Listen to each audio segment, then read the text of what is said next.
E aí, beleza? Lendo a palavra bíblica, Evangelho segundo escreveu Mateus, leremos o capítulo 9. Agora o principal. Senhores, aqui a tua palavra, dá-me a tua direção, a compreensão necessária para vivê-la, que eu, minha esposa, nossa família, sejamos instrumentos do Senhor, para que mais e mais pessoas acessem de modo direto ou indireto a vontade de beber nas fontes da tua palavra. E já eu agradeço ao Senhor, em nome do teu Filho unigênito, em o nome do Senhor. Bem, temos 38 versículos no capítulo 9 e diz assim, do versículo 1 em diante. Entrando Jesus num barco, passou para o outro lado e foi para a sua própria cidade. E eis que lhe trouxeram um paralítico deitado num leito. Vendo-lhes a fé, Jesus disse ao paralítico: tem bom ânimo, filho. Estão perdoados os teus pecados. Mas alguns escribas diziam consigo: este blasfema. Jesus, porém, conhecendo-lhes os pensamentos, disse: por que cogitais o mal no vosso coração? Quinto versículo nos diz: pois qual é mais fácil dizer, estão perdoados os teus pecados, ou dizer, levanta-te e anda? Ora, para que saibais que o Filho do Homem tem sobre a terra autoridade para perdoar pecados, disse então ao paralítico: levanta-te, toma o teu leito e vai para a tua casa. E levantando-se, partiu para sua casa. Vendo isso, as multidões, possuídas de temor, glorificaram a Deus, que dera tal autoridade aos homens. Partindo Jesus dali, viu um homem chamado Mateus sentado na coletoria e disse-lhe: segue-me. E ele levantou e o seguiu. 10º versículo nos diz: e sucedeu que, estando ele em casa, à mesa, muitos publicanos e pecadores vieram e tomaram lugares com Jesus e seus discípulos. Ora, vendo isso, os fariseus perguntavam aos discípulos: por que come o vosso mestre com os publicanos e pecadores? Mas Jesus, ouvindo, disse: os sãos não precisam de médico, e sim os doentes. Repetindo o 12º versículo do capítulo 9 do Evangelho segundo Mateus, que nos diz: mas Jesus, ouvindo, disse: os sãos não precisam de médico, e sim os doentes. Ide, porém, e aprendei o que significa: misericórdia quero, e não holocausto. Pois não vim chamar justos, e sim pecadores ao arrependimento. 14º nos diz: vieram, pois, os discípulos de João e lhe perguntaram: por que jejuamos nós e os fariseus, muitas vezes, e seus discípulos não jejuam? Respondeu-lhe Jesus: podem, acaso, estar tristes os convidados para o casamento, enquanto o noivo está com eles? Dias virão, contudo, em que lhes será tirado o noivo, e nesses dias hão de jejuar.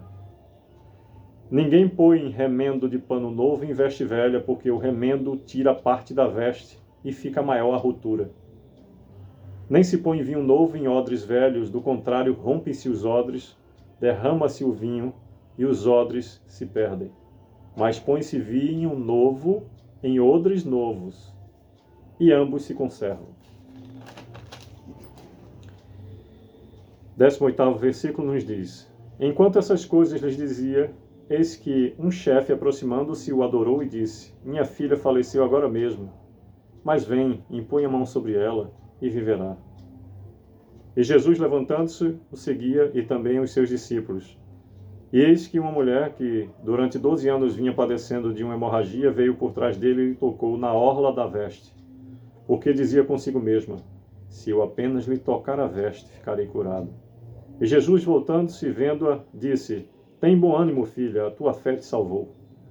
E desde aquele instante a mulher ficou sã.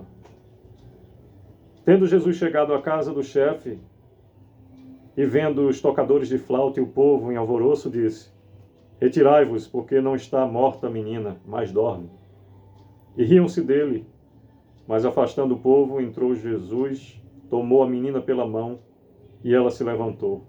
E a fama desse acontecimento correu por toda aquela terra. Partindo Jesus dali, seguiram-no 2 cegos, chamando: tem compaixão de nós, filho de Davi.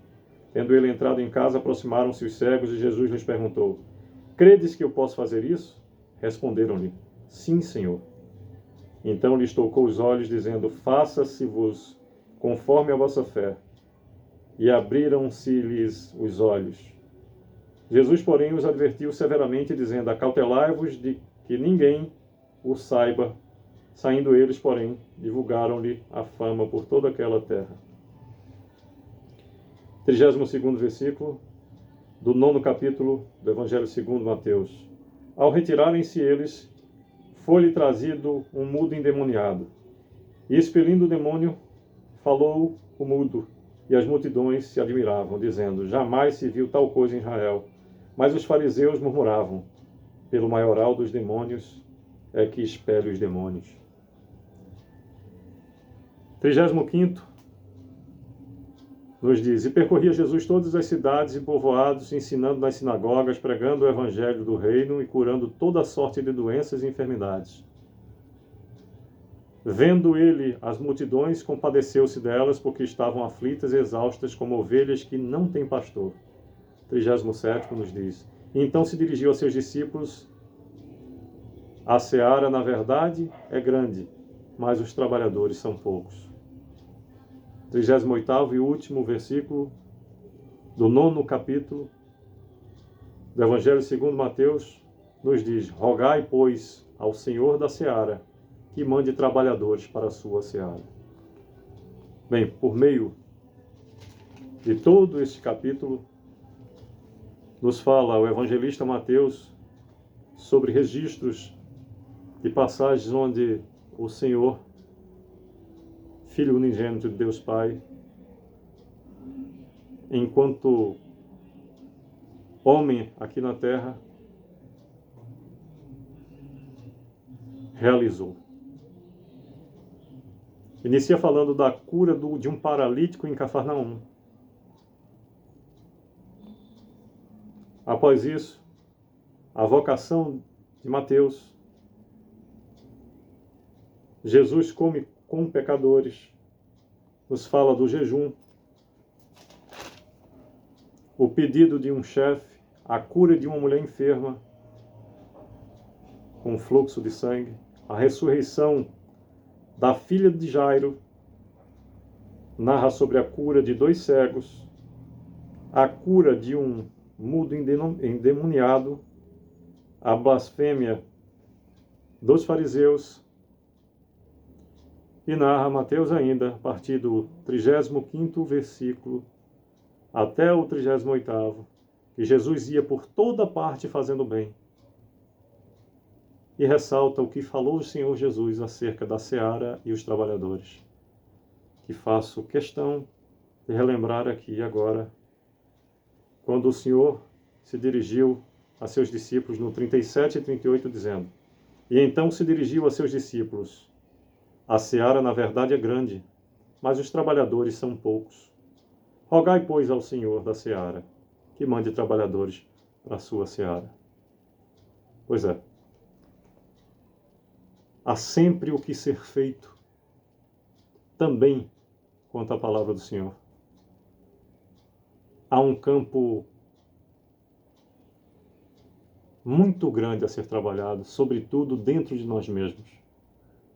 E aquele que tem a facilidade de julgar o comportamento do outro, deveria observar que ao apontar de um dedo, normalmente ficam 3 na sua própria direção e um virado para cima, que é para lembrar que existe alguém incomparável acima da gente, o único, verdadeiro e justo juiz.